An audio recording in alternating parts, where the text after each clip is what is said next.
Guys, स्वागत है आप सभी का हमारे चैनल पर। आज हम आपके लिए लाए हैं एक नया और बेहद दिलचस्प Korean drama bad memory eraser का पहला एपिसोड। इस ड्रामा की कहानी इतनी रोचक है कि इसे देखते ही आप इसकी गहराइयों में खो जाएंगे। तो चलिए बिना कोई समय बर्बाद किए हम आपको इस एपिसोड के हर एक सीन और डायलॉग को विस्तार से बताते हैं। कहानी की शुरुआत होती है साल 2007 से। ये वो समय है जब हमारा मेन हीरो लीगुन और उसका छोटा भाई इल्लीसीन अपनी खुशहाल फैमिली के साथ रहते थे। लीगुन उस समय एक जूनियर टेनिस चैंपियनशिप में हिस्सा ले रहा था। लीगुन की माँ जियोनस और पिता स्योगडुकी उसे चीयर कर रहे थे, जबकि ली सीन भी बड़े भाई को देखकर खुश हो रहा था। लीगुन के हर शॉट में वो परफेक्शन था जो उसे एक स्टार प्लेयर बनाता है। लेकिन अचानक मैच के दौरान एक हादसा हो जाता है। सामने वाले प्लेयर का रैकेट गलती से छूटकर ली सीन की ओर जाने लगता है। लीगुन अपने भाई को बचाने के लिए तेजी से आगे बढ़ता है, लेकिन रैकेट उसके सिर पर लग जाता है। ये सीन इतना इमोशनल था कि दर्शक भी इसे देखकर सहम गए थे। लीगुन जख्मी हो जाता है, लेकिन उसकी चिंता अपने भाई के लिए ज्यादा थी। उसने सोचा, अगर मैंने खुद को उस दिन झकना दिया होता तो क्या होता। ये सोच उसे बार बार परेशान करती है। ये हादसा उसके लिए एक बैड मेमोरी की तरह बन जाता है, जो उसकी जिंदगी में टैटू की तरह हमेशा के लिए छप जाती है। अब कहानी हमें प्रेजेंट में लेकर आती है। लीगुन अब बड़ा हो चुका है, लेकिन उस हादसे की यादें आज भी उसे परेशान करती है। वो एक फ्लाइट में बैठा हुआ है और अपने पुराने गेम की वीडियो देख रहा है। उसके साथ उसकी फैमिली भी है और वो सभी साउथ कोरिया जा रहे हैं। लेकिन लीगुन के चेहरे पर एक अजीब सी बेचैनी साफ नजर आती है। फ्लाइट में ही लीगुन की मुलाकात होती है एक खूबसूरत लड़की जू यून से। जू यून एक न्यूरोसाइकेट्रिक डॉक्टर है जो बैड मेमोरी और उसकी वजह से होने वाली मानसिक परेशानियों पर रिसर्च कर रही होती है।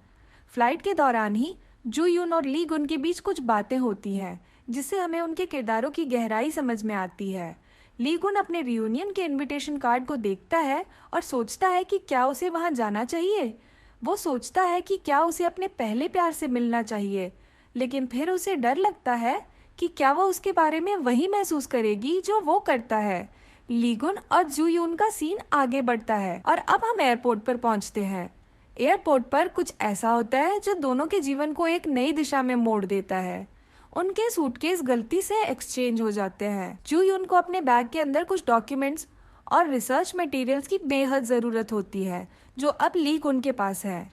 लीगुन एयरपोर्ट पर अपने भाई ली सीनहार्ट से मिलता है, जो कि अब एक फेमस टेनिस प्लेयर बन चुका है।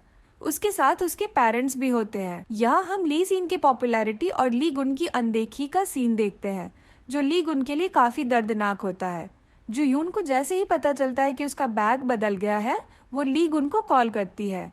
लेकिन लीगुन अपने भाई के साथ बिजी होता है और कहता है कि वो एक हफ्ते बाद बैग लौटा देगा। अब कहानी का फोकस शिफ्ट होता है जू यून के लैब पर। जू यून अपनी रिसर्च टीम के साथ एक बहुत ही खास और अनोखे डिवाइस पर काम कर रही होती है, जिसे वो एंस्फाजेट मेमोरी इरेजर कहती है। ये डिवाइस बैड मेमोरी को मिटाने की क्षमता रखता है। जू यून का मानना है कि इंसान की जिंदगी में कई बार कुछ घटनाएं ऐसी होती हैं जो उसकी मानसिक स्थिति को खराब कर देती हैं। ये डिवाइस उन घटनाओं की यादों को मिटाकर व्यक्ति को एक नई जिंदगी शुरू करने में मदद करता है। जू यून की इस खोज से उसका करियर एक नए मुकाम पर पहुंचने वाला है, लेकिन उसे अभी भी कई चुनौतियों का सामना करना पड़ रहा है। एपिसोड के क्लाइमैक्स में लीगुन की मानसिक स्थिति और भी खराब हो जाती है। वो अपनी बैड मेमोरी से इतना त्रस्त हो चुका होता है कि अब वो अपनी जिंदगी खत्म करने की सोचता है। वो एक पुल से कूदकर आत्महत्या करने की कोशिश करता है, लेकिन तभी उसे बचा लिया जाता है और उसे अस्पताल में भर्ती करवा दिया जाता है।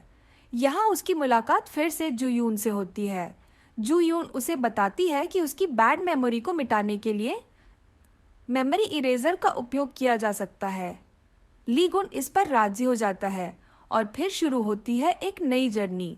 लेकिन सवाल ये है कि क्या ये तकनीक वाकई में उसकी पुरानी यादों को मिटा पाएगी? क्या लीगुन को वो सुकून मिलेगा जिसकी उसे तलाश है? एपिसोड के आखिर में हमें दिखाया जाता है कि लीगुन की पुरानी यादों को मिटाने के लिए मेमोरी इरेजर का इस्तेमाल किया जा रहा है। लेकिन इस प्रोसेस के दौरान कुछ ऐसा होता है जो सबको चौंका देता है। लीगुन की आंखें खुलती हैं और सामने जो यून खड़ी होती है। वो उसे देखता है और कहता है, फाइनली हम मिल गए। यहीं पर एपिसोड खत्म हो जाता है और हम सभी को ये सोचने पर मजबूर कर देता है कि आगे क्या होने वाला है।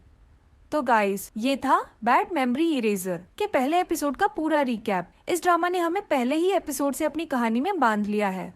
अब आगे क्या होगा? क्या ली गुन अपनी पुरानी यादों से निजात पा सकेगा? ये सब जानने के लिए बने रहिए हमारे साथ।